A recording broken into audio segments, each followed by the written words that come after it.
Hello, bonjour. Aujourd'hui, je vais parler de Harry et Meghan. Je vais parler de l'incident qui s'est passé à New York. Comme je l'ai dit sur ma chaîne principale, Harry et Meghan ont été poursuivis par des paparazzis ou alors par des personnes dans des voitures dont les fenêtres étaient teintées, dont ils ne voyaient pas qui était à l'intérieur. D'où la peur, peut-être que ça pouvait être quelque chose d'autre que des paparazzis et d'où la poursuite à travers New York. Et le pire aurait pu arriver, parce que ces personnes étaient déterminées. Ce qui me fait dire en fait qu'à partir d'aujourd'hui, il faudrait que peut-être Harry et Meghan ne voyagent plus ensemble avec Doria.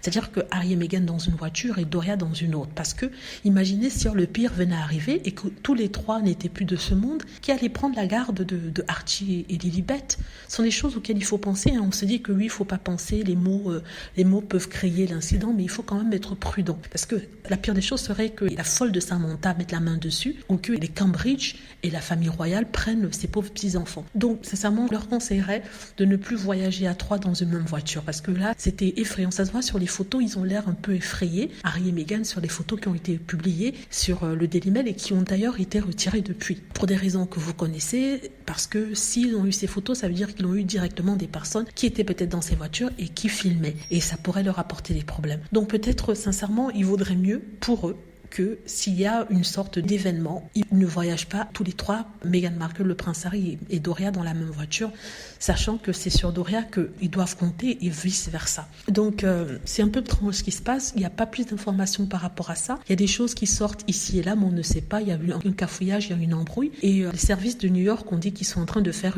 une enquête dessus, qu'ils ont eu plein d'appels concernant une course-poursuite à New York avec des voitures qui allaient même sur les trottoirs, qui passaient entre les piétons. Vraiment, c'était de la folie. Une chose qui a dû sûrement énerver le prince Harry parce qu'à un certain moment, on le voyait prendre des photos avec son téléphone ou alors prendre des vidéos pour avoir la preuve de ça, pour pouvoir peut-être donner aux policiers. C'est terrible quand même, c'est terrible. Je ne vais pas faire le parallèle avec Diana, mais vraiment, ça fait peur. Tout le monde prie pour Harry et Meghan, c'est vraiment de la folie. Vouloir la photo de ce couple-là au point de mettre en danger toute personne qui est sur leur chemin, sincèrement, je ne sais même plus quoi dire. Avec les haters et les trolls qui ne croient pas et qui se renchérissent, c'est de la folie. Voilà, c'est tout ce que je voulais dire.